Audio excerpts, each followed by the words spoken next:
Hello नमस्कार, मैं doctor Surendra Khansali ज्योतिष आचार्य ज्योतिष की इस नई श्रृंखला में आप सभी लोगों का स्वागत करता हूं। दोस्तों, आज बात करने जा रहे हैं हम कर्क राशि की। और कर्क राशि जो कैंसर साइन है, राशि चक्र की चौथी राशि है। और चौथी राशि होने के नाते चौथी राशि एक सुख स्थान की राशि है, वैभव वाली राशि है। और साथ साथ में चौथी राशि का मतलब है कि आपके पास आपका मकान भी होना चाहिए, आपकी जमीन भी होनी चाहिए, आपके सुख संबंधी जितने भी चीजें हैं वो होनी चाहिए कर्क राशि वालों के पास। और अभी नहीं है तो आगे होंगे, पर होंगे जरूर, क्योंकि ये चौथी राशि है। चौथे का मतलब जो फोर्थ प्लेस है, फोर्थ हाउस है, ये उन सब चीजों से, भौतिक चीजों से संबंधित है। और भौतिक चीजें की पूर्ति इनके पास होती है, इसमें कोई भी संदेह नहीं है। इनको मेहनत करनी पड़ती है, मेहनत तो करना ही है, और मेहनत करेंगे तो ज्यादा अच्छा ही रहेगा इनके लिए।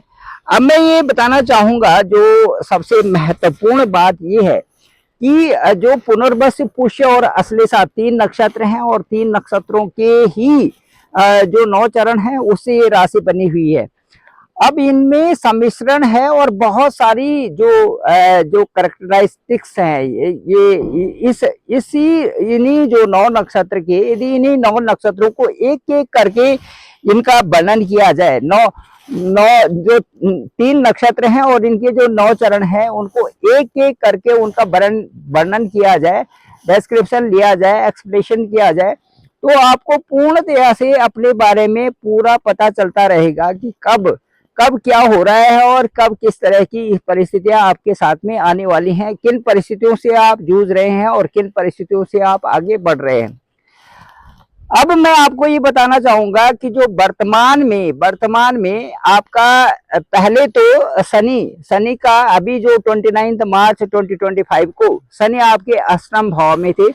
अष्टम भाव का शनि कई कारणों से अच्छा नहीं माना जाता। अब वो, क्योंकि दृष्टि वहां से जो होती है वो ऐसे स्थानों में होती है जैसे सेकंड हाउस है, दांत के रोग, दांतों में कुछ न कुछ होना, स्किन में कुछ न कुछ होना, आंखों में कुछ न कुछ होना, सिर में दर्द होना, काम की अधिकता होना, ये सारी चीजें थी आपके साथ में पहले।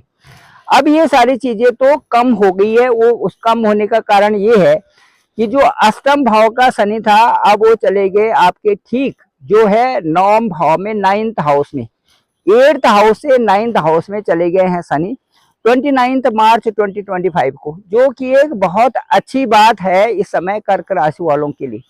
जो कैंसर साइन के लोग हैं उनके लिए बहुत अच्छा है कि 9th हाउस में जो ट्रांजिट है जो सैटर्न का, वो अब अच्छा है। और अच्छा तब होगा, वो 18 मई 2025 के बाद ज्यादा अच्छा होगा, क्योंकि जो रिजल्ट्स अच्छे आने होंगे उसके बाद आएंगे, क्योंकि राहु जो है आपके 8th हाउस में चले जाएंगे, और उसके साथ साथ में शुक्र भी जो 31 मई को वो भी चले जाएंगे, अगले हाउस में चले जाएंगे, आपके 10th हाउस में चले जाएंगे।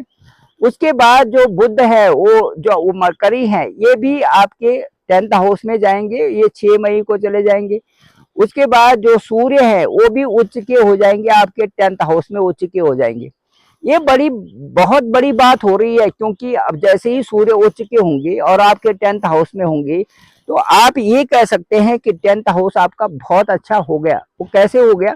क्योंकि 10th हाउस में वहां पर मंगल का जो वहां पर एरी साइन का वहां पर जो है हाउस है, ठीक है। और एरीज साइन की में वहां पर जाएंगे सूर्य, और वहां पर एरीज में वो एग्जाल्टेड पोजीशन में होंगे। तो चूंकि 10th हाउस हमारा करियर से संबंधित है, 10th हाउस हमारे कार्यों से संबंधित है, 10th हाउस हमारे कई ऐसे चीजों से संबंधित है जो कि हमें आगे ले जाने में मदद करता है। तो वो जो 10th हाउस में एग्जाल्टेड पोजीशन होगी, अगला जो महीना होगा, अगला महीना मतलब 14 जो अप्रैल टू 14 जो 15 जो मई होगा, ये आपके लिए विशेष दर्जा देने वाला होगा। टिक लगा लीजिए अभी, विशेष स्पेशल, उसमें जो है उसमें आपको एक अच्छी सफलता मिलने के पूरे आसार हैं, ठीक है। इसके साथ साथ में मैं ये कहना चाहूंगा कि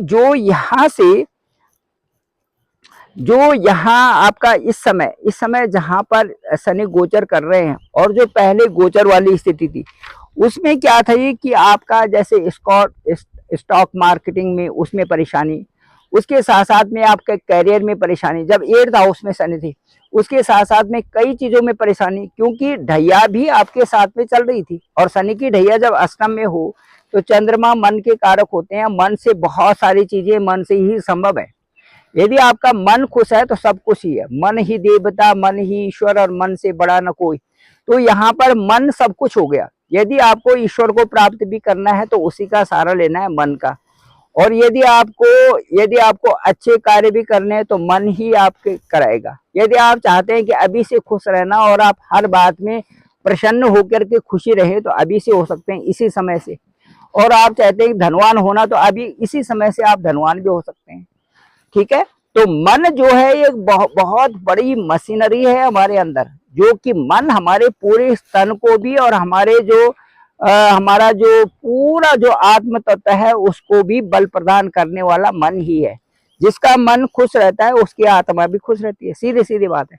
तो वहां पर मन के सामने यदि शनि का गोचर हो, यदि वहां पर ढैया आपके साथ में चल रही है तो परेशानी बढ़ जाती है। मतलब छोटी चीजें भी बड़ी लगने लगती हैं, कार्य में ये लगता है कि कार्य कब पूर्ण हो, इस तरह की स्थितियां रहती है। लेकिन अब वो स्थितियां बदलते हुए स्वरूप में है। अब यदि मैं एक एक गिन करके आपको बताऊं तो अब क्या है, अब जो है आपके 11th हाउस में शनि की दृष्टि होगी। और जो यहाँ पर 11th हाउस में होगा, ये आपके जो ऑनलाइन काम है, मार्केटिंग है, ट्रांसपोर्टेशन है, इनसे संबंधित ये बहुत अच्छा होगा, लाभ भी देगा यहाँ पर। इसके साथ साथ में जो फाइनेंशियल जो ग्रोथ है आपको अच्छी ग्रोथ मिलने वाली है, क्योंकि इनकम हाउस में वहां पर रहेगा। और इनकम हाउस का जो वहां के लॉर्ड हैं वो वीनस हैं। वीनस के क्षेत्र में शनि की दृष्टि अच्छा है, क्योंकि मित्रता है दोनों में, ये बहुत क्लोज फ्रेंड हैं एक दूसरे के। तो यदि उस हाउस में यदि सैटर्न देखे कि जहां पर ये लगता है कि उस हाउस की पुष्टि हो रही है, वो हाउस अच्छा है, बलवान है, तो इसका मतलब सैटर्न का वहां पर शुक्र के घर में देखना आपके लिए पॉजिटिव है, सीधी सीधी बात है। इसके साथ साथ में मैं ये बताऊंगा कि जो यहाँ से सैटर्न, जो यहाँ इस भाव से जो सैटर्न की जो 7वीं दृष्टि होगी, वो भी आपके लिए कई अच्छी स्थिति बन रही है। यदि हम 4th प्लेस पर भी देखते हैं यहाँ से, तो यहाँ पर सीधे 4th प्लेस में स्थिति होगी। चौथा जो हाउस है, 4th हाउस पर जो दृष्टि है, ये आपके मानसिक तनाव अब बहुत कम हो जाएंगे इससे। तो इसका जो मेन रीजन है, जो आपका जो 3rd हाउस पर दृष्टि है, 3rd हाउस पर जो यहाँ से दृष्टि होगी, वो आपके जो कई प्रकार से जो कार्य है जो नहीं हो रहे थे उनको तेज करने में यहाँ से सफलता आपको मिलने वाली है।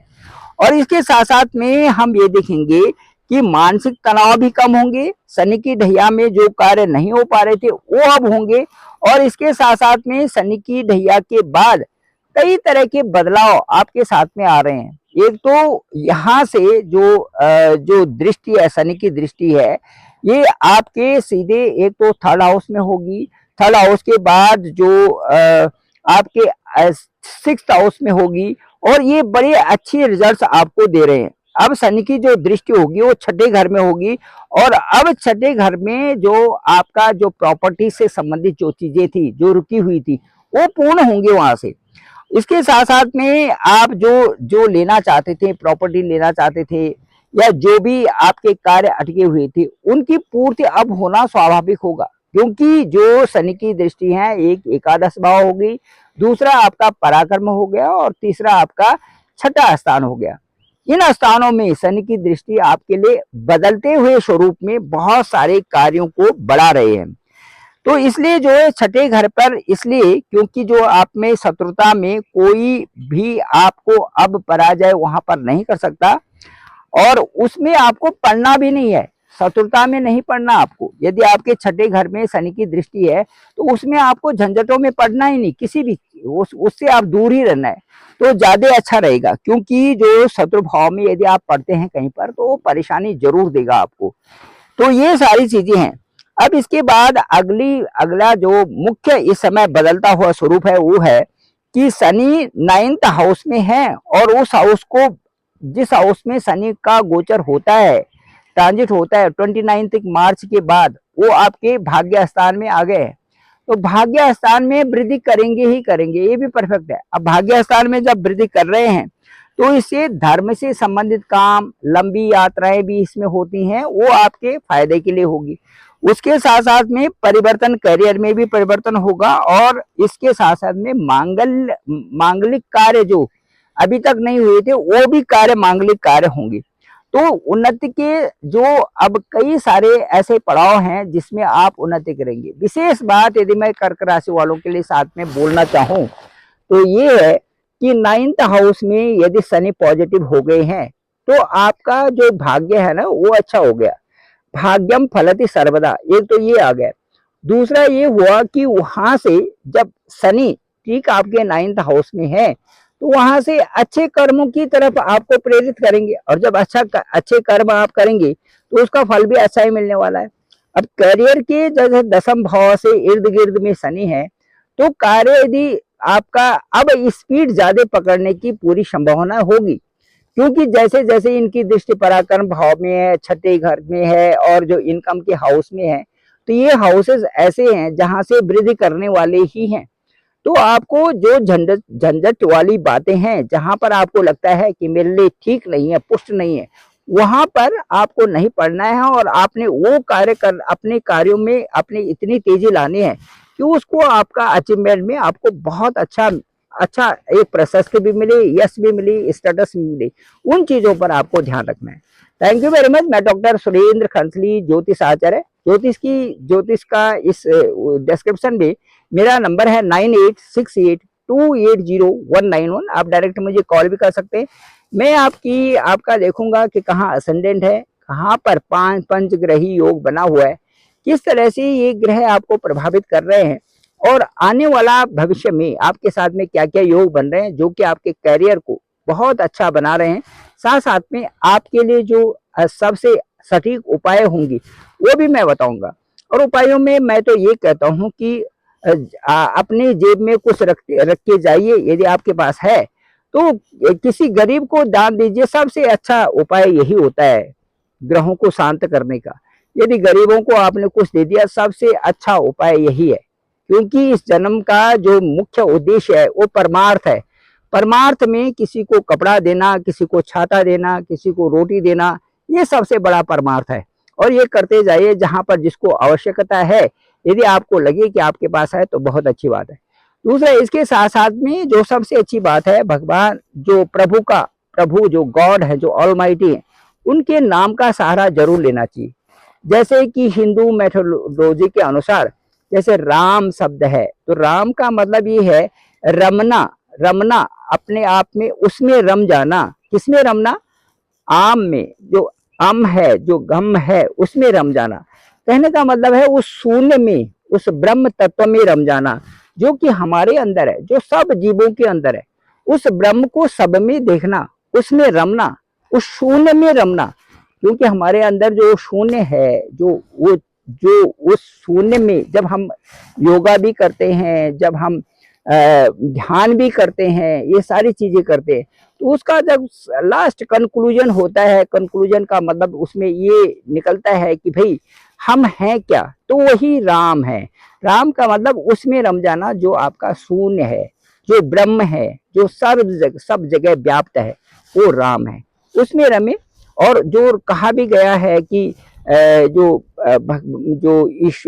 शिव है, शिव ने जो माता पार्वती जी से कहा, उन्होंने ये कहा कि उमा कहूँ मैं अनुभव अपना, सत हरि भजन जगत है सपना। तो वास्तव में ये सपना ही है, क्योंकि इसमें हम भौतिक जगत में जो भी हैं, भौतिक जगत को हम अपने लिए, इस देह के लिए आगे बढ़ने के लिए सारे कर्म करते रहते हैं।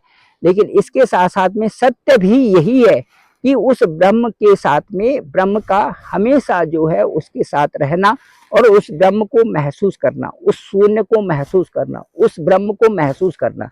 राम शब्द भी उसी ब्रह्म का ही स्वरूप है। Thank you very much doctor Surendra Khansali ज्योतिष आचार्य। मेरे इस चैनल को आप सब्सक्राइब करें, डॉक्टर सुरेंद्र खंसली, सबको भेजें ताकि सबको जानकारी हो सके। आप सभी लोगों का धन्यवाद, आप सभी लोगों का बहुत बहुत आभार। आप मुझे कॉल करेंगे, मैं जरूर पिक करूंगा और आपकी कुंडली का पूरा विश्लेषण मेरे अनुभव के अनुसार आप तक पहुंचाया जाएगा। बहुत बहुत धन्यवाद, बहुत बहुत आपका आभार।